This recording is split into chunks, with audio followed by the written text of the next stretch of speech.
Just wanted to show a little bit more of this car. I didn't get a good chance there at the Aquatica. So you can see it's got some really sweet alloy wheels, and the interior is very nice. We'll walk around the outside. I mean, I think it looks good. Definitely for a Volvo. When I was a kid, my friends had Volvos, and you know they used to be super boxy. But now they're sleek like everybody else. Let me show you the back seat too. So it seems like there's like a lot of room back here. This is behind my seat right here, and I'm 6 foot, and I got decent leg room here. You can see my wife, she's 4'11". If I was sitting on her side behind her, I would have all the room. But it's very comfy back here. You've got a nice, rear AC heat thing down here. And then I think there's some power things. The weird part about this Volvo, which I haven't seen in a long time, is that it has USB ports for charging, but it also has what is essentially cigarette lighter things. And it's just funny to me. It's a European-made vehicle that's got cigarette lighters. They don't have cigarette lighters, but it's got the ports. Here's the back hatch area. You can see it's like really spacious back here. Got plenty of room for luggage.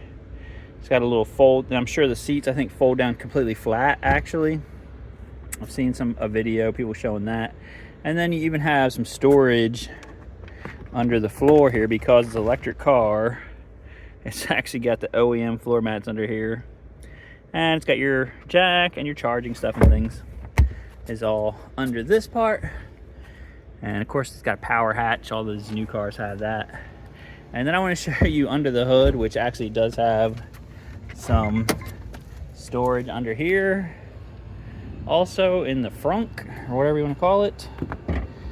Let's see, I never opened this yet. All right, I feel it's right here. There we go. I mean, this is where you used to have your motor in the olden days, guys. Now you've got the world's biggest glove box or something. I mean, there's not enough room in here to really put anything. I don't know why they put this bump in the middle, because that makes it even smaller. You could put, a cat in here or something. I don't know what you could put in here.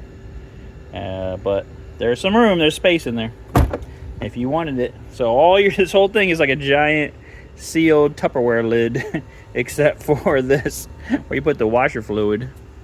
And that's it. There's nothing to see under here, guys. That's the typical electric car. Under the hood is very anticlimactic. But where the power is, the back wheels, front wheels. This thing is actually full-time four-wheel drive. I mean, you can definitely feel the power of the twin motors. All right, I'm getting back in. They got this weird design here on the dash too. That's, I don't know, supposed to look like slate geometric patterns or something. Oh, I gotta put my seatbelt on. Hold on. I'm gonna let my wife drive again because she hasn't drove all week. So if you go to put in reverse, you have to push, like you can see down here, it's got kind of a prindle. So you push forward once, and on the dash, it'll be R, and then you have your backup camera and sensors and everything, and it shows you where you're going when you're backing up. It does have a lot of safety stuff and things, like it detects cross traffic. All right, so then you're gonna pull back and go to D. Pull back one more, there you go. It's not hard once you get used to it, believe me. And it took me like 2 minutes to get used to it. But it has backup cameras, it has sensors, so when you're backing up and there's a car coming from side to side, it'll warn you. It also has pedestrian detection, so if somebody's walking around the car, it detects that and warns you. It will even put the brakes on to stop you from having an accident if you don't push on the brakes. And I'm trying to think what else. It has a lot of safety features because Volvo, right? I mean, it's supposed to be one of the safest cars forever. That was their big claim to fame back in the day. And I guess up until this day, they are still trying for that, making that claim. You know, who knows? Maybe that in that front there, where it's like that giant Tupperware dish, it's full of airbags or something. Who knows, to keep you from popping up. Airbag pops out. All right, here's the charging stations here at this Park Corniche. You can see them. It's just part of the parking lot over here, and you see these little white and green signs, and that's telling you that's where you can charge. And the other cool part was we were at SeaWorld, which we're fixing to go back to right now. And SeaWorld has places to charge your electric car. So if you're lucky enough, they have 4 places to charge.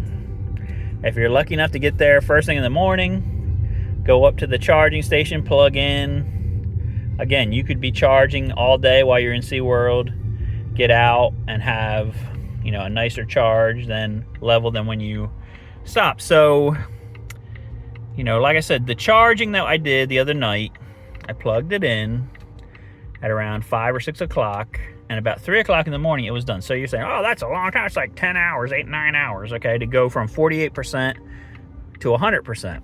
I mean, you're right, that's a long time. That's because that's a level 2 charger, okay? So it's faster than if you just plugged it into a 110 outlet, but it's not fast, and it's not meant to be fast.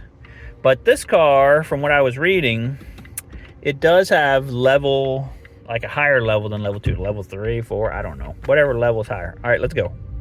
Do it. Do it. Not around a curve. Oh, it'll stick, believe me. Oh, do it now. Oh, yeah. Oh, sorry. I just love that part.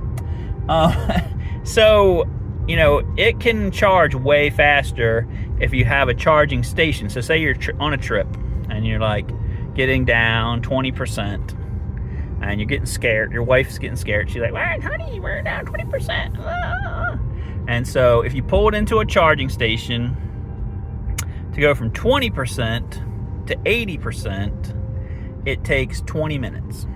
Okay, you have to have a level 3 or something charger that can charge at a faster rate. But you can definitely charge this car up pretty quickly. So in other words, say there was one of these charging stations and there was, you know, a Chili's or something next door. I mean, you could go in, plug in, go into Chili's, have din-din, watch the game, which LaDawn loves to watch the football at Chili's. Well, not all the time. Oh, okay. Occasionally. Man, we don't even watch football at home, but she watches at Chili's for some reason. And so anyway, go in there, chill, hang out at Chili's, you know. To look at it. Have your, like we don't even know the teams or anybody on them. I used to, but not anymore. Yeah, go in there, do all that stuff, okay, and come out, and your car would be at 80%. Now this car's range is, I think, around 220 miles. Again, it's gonna vary a little bit. I mean, in a climate like Florida where it doesn't get cold, it actually helps it a lot to be good, to be as good as it can be. I mean, still, when you run the AC, I mean, I guess that makes it go down a little bit faster than if you weren't. But I'm definitely running the AC. I'm not running it full blast right now because that fan, I'm telling you, if I put it on just the level, 2 of the fan or something, it goes, I mean, it's just like super loud. It's like a windstorm, but it cools the car down. You can't really hear the Google Maps talking to you. It's so loud. But, you know, so you have a 200-something miles of range of this car. That's decent. That's definitely decent. It's definitely enough, like we said, to rent it at the airport, Orlando Airport, drive to this area, which is about, right here, about 20 minutes away. Yep. And then drive all around for a week. I mean, you most likely wouldn't even need to charge it if you didn't want to that whole time. All right, so this is my second little leg of the video here. That's it for right now, guys. Like, share, subscribe, and I will see you guys on the next one.